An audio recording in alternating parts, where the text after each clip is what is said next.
Just what would it take to get a deal done with the Carolina Hurricanes for one of the many, many pending UFAs? You're Locked On Flames, your daily podcast on the Calgary Flames. Part of the Locked On Podcast Network, your team every day.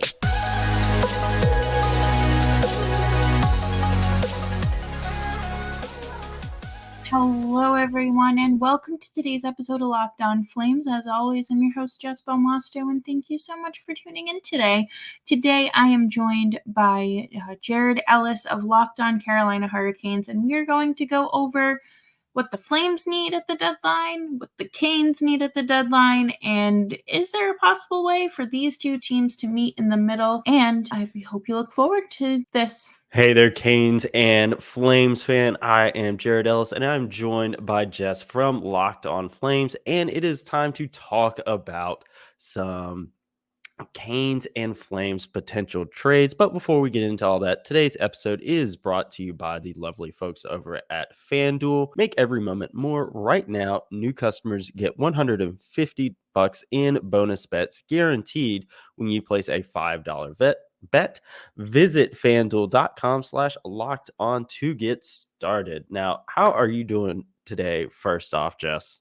I'm good. How are you? I am doing well, enjoying the day off, doing some house cleaning. You know how it goes. Real adult stuff. Yeah, real adult stuff, honestly. But we're obviously here to talk about potential trades between our respective teams. But before we dive into that, we do want to talk about what both these teams honestly need to go after at the trade deadline. Why don't you kick us off, Jess? What do the Flames need at the trade deadline? I think realistically they're going to have to tighten up the back end. Their defense is something that is good on paper, and it's very, like, their top four are great, but the third pairing, it does seem a little leaky sometimes, and it's only natural. But I feel like defense, and assuming Elias Lindholm and departs, they're going to need someone for that top line and someone that can shoot and isn't afraid to shoot. What about the Canes? Yeah, I feel like for the Hurricanes, it's kind of obvious, and it has been pretty much all season, and that is they need to go after a goalie at the trade deadline. It is it's been a first half. It's been a very Jekyll and Hyde first half. The first half of the season, first quarter of the season, I guess you would say. It was really rough for the Hurricanes. They looked like Swiss cheese out there defensively. Fraudulent. I'm not gonna lie. Yeah, it was rough. This was like, they did not look like the team that was going into the season as the preseason Stanley Cup favorites at all. And you had Brendan Moore, Stahl, and then other guys calling out, guys in the media saying that folks need to go look in the mirror. Folks aren't buying in. Stars aren't stepping up. And it took a couple games after their players only meeting, but they have since turned it around and look like the team we expected them to look like. They are just a couple points back in second place of the Metro. Stars are playing like stars. Fetch and Aho are tearing the league up right now. The goaltending situation has still been a question mark throughout. Obviously, Freddie Anderson has been out since the very beginning of November with his blood clotting issue. He has been cleared to skate, but there's still no timetable on when or if he'll return. Antti Ranta, he has since improved his game, but he got sent down to the AHL for a little bit. Fyodor Kochetkov, he was coming on really, really strong, really hitting his stride. And then the other night against the Ducks, he gets knocked out of that game. Now he is out indefinitely in concussion protocol. Yanni Peretz is getting has been called up at this point. Antti Ranta will be getting the start tonight as of when we're recording against the Penguins. So goaltending situation is rough for the Hurricanes right now. And they're really going to have to do something. And then, of course, it's a conversation every single year. They need to go out and get a true goal scorer. They have a lot of pass first guys, has improved as of late, but we've seen how it goes with this team. I feel like Carolina has historically been one of those teams that could always use that extra bump in goaltending. And not saying, in the past things have been as bad as they are now. I'm kind of glad things are as bad as they are right now. That way my team can benefit from it. Yeah, it's definitely been a weird season for them this year. Obviously, this year, as with the past few, a lot of turnover in the off season, new guys coming in, and a particular case, I'm someone coming coming back. back. And now he's no longer in the lineup. But we're not going to talk about him at all. They've found their groove offensively as of late. So that need for that true goal scorer isn't there as much as it would have been just a couple months ago. Right. Defensively, they really found their groove. That the pairing of Dmitry Orlov and Jalen Chatfield, they have really developed some chemistry. They have, which is something I was kind of saying all along, they needed to pick Orlov a defensive partner and stick with it so they can build that chemistry and not constantly be flip-flopping in and out, because it was Orlov's first season here too. He's still getting used to everything. For those who don't know, I am a Bruins fan first and then Flames fan. So I got the pleasure of watching Dmitry Orlov a lot last season, and he's definitely one of the players that does need that consistency, because some people just don't immediately mesh with what they're working with. And that I'm glad that things are working out for him in Carolina. Yeah, it's taken a little bit for him to get going, but he's gotten there, and it's definitely being enjoyable to watch. Now, on the Flame side of things, you mentioned y'all's third pairing needing some work there. Now, obviously, we'll get into who on the Canes you would want, but just as a whole, is there anyone that you have your eye on that you would want the Flames to go after league wide? Oh, league wide? That's so hard, because I feel like yes, but it's so unrealistic. Like, I can't just be like, "Oh, Charlie McAvoy, you are now a Yeah, Calgary Flame," or, yeah, Adam Fox, yeah. you didn't wanna be a Calgary Flame, but now you Mhm, are one. Cale Makar even, like, mhm, there's definitely better ways that they could go about mhm. that than my, general manager approach. But, I'm just gonna say Brett Pesce, his name has been floated around. I don't hate that. Yeah, I don't either. And you're bringing up him, so that feels like a perfect segue to go into who the Calgary Flames would want from the Carolina Hurricanes.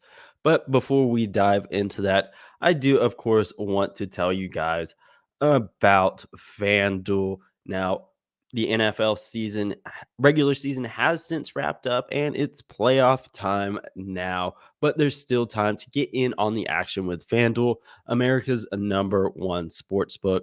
Right now, new customers get $150 in bonus bets guaranteed when you place a $5 bet. That's $150 in bonus bets, win or lose. And the app is so easy to use, and there's so many different ways to bet, like live same game parlays, find bets in the new Explore tab, make a parlay in the Parlay Hub, which is the best way to find popular parlays, and more. And of course, you can also bet on your favorite NHL team, whether it's the Hurricanes, the Flames, someone else. You also got NBA going on right now. MLB will be back before we know it. Time flies these Mhm. days. So visit fanduel.com/locked on and make your first bet a layup. FanDuel, official partner of the NFL. Now, Jess, you just mentioned Brett Pesce, and that was one that I will be talking about later on in a return for the Calgary Flames as well. Why do you want Brett Pesce? I mean, obviously, that's kind of a dumb question. Of course, I know why. Yeah, he's a great player. He's a great person to have in your organization as well. But elaborate. Yeah, I As I mean, blow out my mic. I think obviously, like you said, great guy, great player, Mhm, but this is me going off the assumption that they trade Noah Hanifin. mhm, This, even though that's probably not where things are leaning at this moment, we're just, again, hypotheticals. But Noah Hanifin doesn't get traded. Brett Pesce, you're still more than welcome in this organization. mhm, I think that he's only 29, I believe, and has 2 yeah, years left on his deal. So that would be pretty beneficial, I would say, for the Flames because they aren't looking at, getting any older than they already are. And it's not a rental. You do get that extra year with it too. I think Brett Pesce is, again, culture is something that is so important in the Flames locker room. And I've never heard anything bad about Brett Pesce. In fact, it's Yeah. always been the opposite, that he is someone a leader, and he brings those intangibles that coaches love. And if he can do what he does in Carolina, Calgary, things would go great for him. Yeah, Brett Pesce, he's definitely one that has been floated around in trade rumors really since the offseason because of his contract status of it coming up soon and him wanting to go one particular way with it, the Hurricanes not necessarily wanting to commit to that.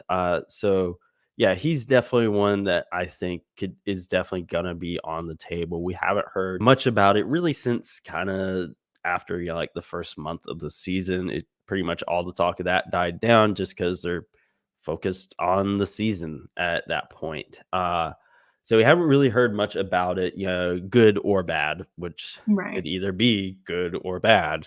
Kind of don't know. But just kind of operating on where we're at, it was very much looking like things were getting close and they weren't getting close. Kind of like the whole Vladimir Tarasenko deal. It looked like that was almost about to be a lock to happen. Then he fires his agent and then goes to Ottawa. It is just one of those things. It was so much back and forth through the offseason, not knowing what was going to happen. Mhm. Is he just going to get traded? Are they going to get something done? So, yeah, he's one I could definitely one of the guys I could definitely see being on the table for sure, potentially getting moved this Do you offseason. Go ahead. Oops.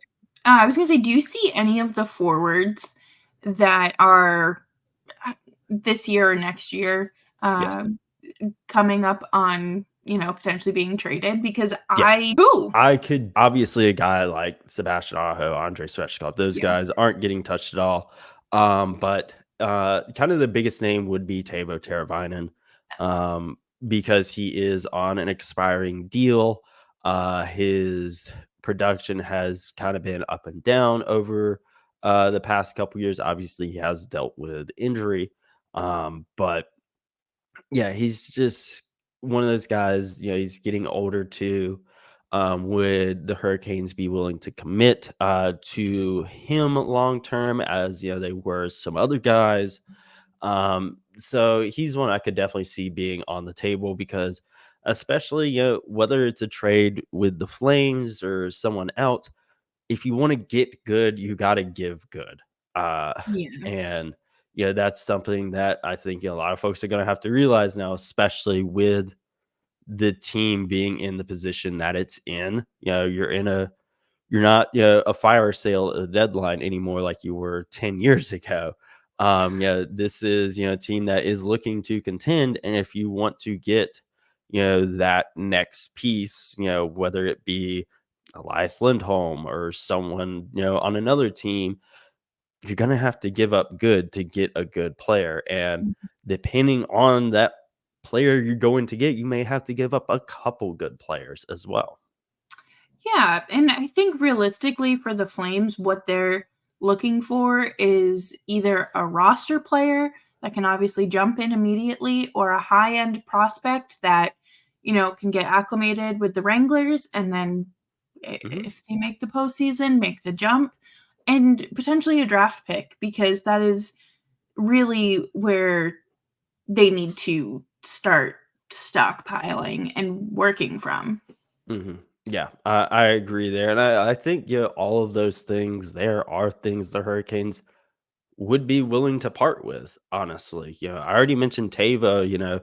As far as someone that's already on the NHL roster, and as being a guy that could go to Calgary and just be ready to go immediately. Mhm. And then, he's also a guy, you mentioned about them wanting to develop young guys. Obviously, Tavo, can be a bit unemotional and just not like people. Yeah, Very antisocial I sometimes. get He's it. a great meme guy to have on your team. Um, but he's a guy that is obviously he still has gas left in the tank, of Mhm, course.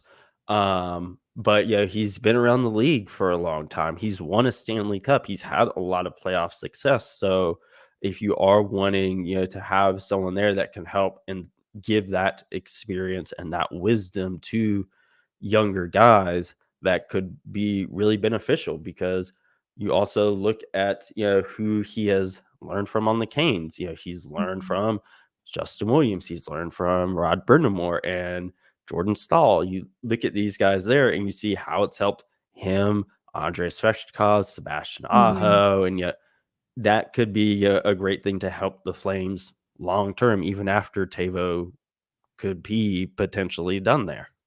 Yeah, I think, again, that is something that I'm sure the Flames would explore because they are I hate calling players, like, placeholders because that Yeah. feels so, like, dehumanizing, but sometimes in the short term, that's what people are. You Yeah. are a placeholder until they find something within the system or in a trade, whatever, Mhm. to kind of take your spot. And I think with that kind of experience as a Stanley Cup champion, as someone who has had those deep playoff runs and comes from the Canes culture, that is something that Nick and I actually talked a lot about on Friday's episode was how important having a good locker room is and what makes a good locker room a good locker room. And I think plucking someone like Turbo would be great and Mhm. putting him there. So guys like Connor Zary, Jacob Pelletier, Dustin Wolf, Matt Coronado, Martin Pospisil can learn from. Mhm. And they do have that within their organization with Blake Coleman and Kadri, but And then also you look at Tavo and he is definitely a pass first guy, but Mhm. with that he's also great at creating plays. And then when he does choose to actually shoot the puck, he's got a heck of a shot too. And he can rack up the goals when he wants to. It's just him not always wanting to. I guess that's the downside too, because the Flames have so many players like that, Mhm. where it wouldn't be beneficial to add, at least in my eyes, again, not a general manager. I could never be a general manager, but to have someone with basically just the same set of skills as the rest of your forward group that you're trying to improve. Unless you can truly get him to start shooting first and change his game, teach an old dog new tricks, I don't know how realistic it would be. I definitely think, regardless, I definitely think he would be on the table. 100%. Because there's definitely some other guys as well that I'm, just kind of thinking of that could potentially be guys that get moved. I am going to look to see how old he is real quick. He is 29 years old. Mhm. So he's definitely got some age on him, but still some youth on him as well. Yeah. Um, but yeah, he's definitely one he'd definitely be in the mix for a trade as well. And like I said, there's some other guys. One particular one, I don't know if it'd be as much of the case right now, simply, because things seem to be going a little bit better now. But Mhm. definitely during the playoffs, he asked for a trade. And that is Jack Drury. Obviously, still really young, still Mhm. on his entry level deal. So he would be very cheap. He's centering the fourth line right now, but he's already asked for a trade recently. Obviously And that in was last play. control. Yeah. So is that still there? He is getting more playing time than he was last year, but already have that stuff there. Obviously we know absolutely nothing about what was going on in the locker room earlier this season, but with him already being kind of frustrated, maybe, just the way things were going at the time, he's a guy I could definitely see being on the market. And really just kind of anyone with the exception of Aho, Sveshnikov, Foss, I definitely could see he does have a no trade clause. Oh, that could be tricky. But I do think with the right deal, that could be one. There's really not a lot of untouchables, honestly. Aho, Sveshnikov, I would throw Jarvis in there and Mhm. then Slavin and maybe Kochekov as well. I really just kind of see I think there would definitely be guys that would be harder to get, like Kokengemi. Obviously, his deal, but they're kind of invested in him long term. Natchez, I could see being a guy that could be a little difficult to get. He has had a bit of a rough season this year, but just long term, their outlook for him. Dahl, obviously, yes, he's old, but he is their captain. He's a guy that has been with the franchise for over a decade. A guy like that, you're always going to have issues trying to get. And that, honestly, if he would even want to go, because he has a modified no trade deal. Same with Martinook, Fost as well, already mentioned. Burns, I think, would be difficult to get. And then Orlov, simply, they just gave him such a fat deal. Like, they're not going to move him yet unless you are offering, like, Connor McDavid. Yeah, and that makes sense. But I think it's time to talk about what the Canes might want in return here. Yes. Coming up right after this. But first, I want to talk to you about one of my favorite apps that I use whenever I am looking to get into a sporting event, concert, theater, comedy show, last minute, and that would be Game Time. You shouldn't have to worry when you buy tickets for your next big event. Game Time is the fast and easy way to buy tickets for all sports, music, comedy, and theater events near you. They have killer last-minute deals with all-in pricing, views from your seat, and the best price guarantee. I really like that I can just see my view from my seat, especially when I'm going to new venues, or if it's a concert, there's a stage, or if it's a hockey game, whatever the case may be. It's truly beneficial. So there's not going to be some sort of obstructed view, and you can get those all-in prices to show your total up front, so you're getting a great deal before you even check out. And I like that you have the opportunity to buy tickets after the event starts. They sell tickets up to an hour after, and it is the perfect place to find last-minute seats. Take the guesswork out of buying tickets with Game Time. Download the Game Time app and use code LOCKEDON for $20 off of your first purchase. Terms apply. Again, create an account and redeem code LOCKEDON for $20 off. Download Game Time today. Last minute tickets, lowest price guaranteed. Absolutely. I love using Game Time. But getting into the Canes and who they would want in the Flames, there's two names that stick out to me, really. We've kind of already mentioned one. That is, of course, Elias Lindholm coming back to the Hurricanes. Obviously, got sent over years ago in the Dougie Hamilton trade. Has since blossomed into a really, really good player. And his name has kind of been one that's floated around for, it feels like, the past year and a half, as one that could come back to the Hurricanes. It's obviously a totally different regime now as opposed to when he was originally here. So that could, help in that regard of him wanting to come back, because I think he may have a modified no trade clause. I don't think so. I couldn't remember with his deal. There's so many guys that do and don't. He's obviously one that I think a lot of folks would want to see. I think he would fill a really good spot. As we talked about already, Teuvo Teravainen, I think he would be a guy that would be part of the deal. Figure, that spot on that first or second line right now, it's been the first. Lindholm would then just kind of slot in there. Right side, I believe, he normally plays center though, correct? Correct. Yeah, that ain't gonna change. That would be like the one tricky thing. If you're wanting him on the top line, you're not moving Sebastian Aho. That's just not gonna happen. And he is a second line center on any good team. Yeah, I definitely could see Kokengemi getting moved. Whether it be them. It should, Jack Drury be a part of that trade. Kind of move Stahl down to your fourth line center, Kokengemi to your third, and then put Lindholm in on your second. I could see that being the case.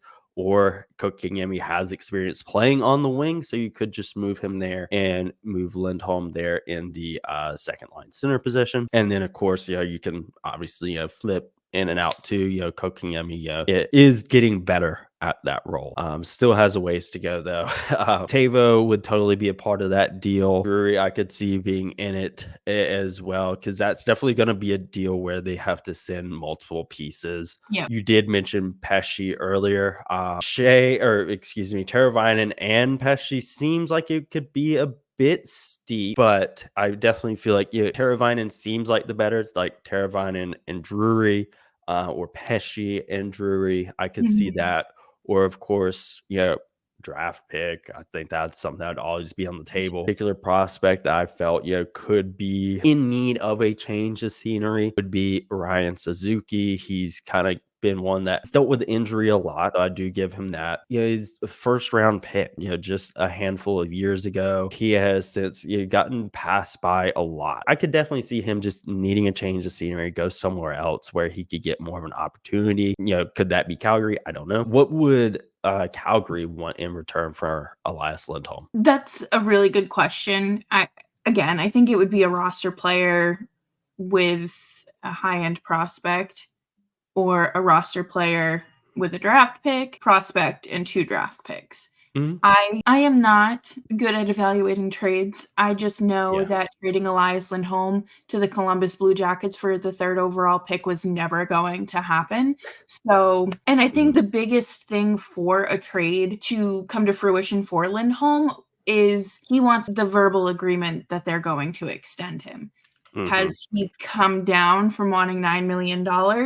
I don't know. That is an absurd amount of money for him, even after he had that 88-point season or something 2 years ago. He hasn't been able to repeat that, and he's not going to, unless he finds, those 2 elite wingers again. But I think realistically, Carolina would be an attractive destination for him. I know that he obviously was drafted by them, played there for a little bit, wasn't there for too long before getting shipped off to Calgary. But I know that there are personal aspects to why he might also choose somewhere that is not as isolated and cold as Calgary.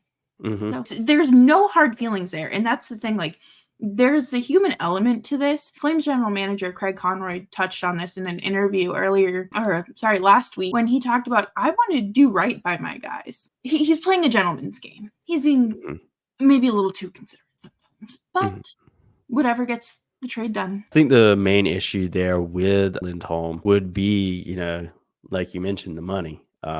They would have to, I'm on cap friendly as right now on the other monitor. As of right now with their current roster, they have projected 1.4 million in cap space. So they would have to move a Teravainen or a Pesce, to make that space.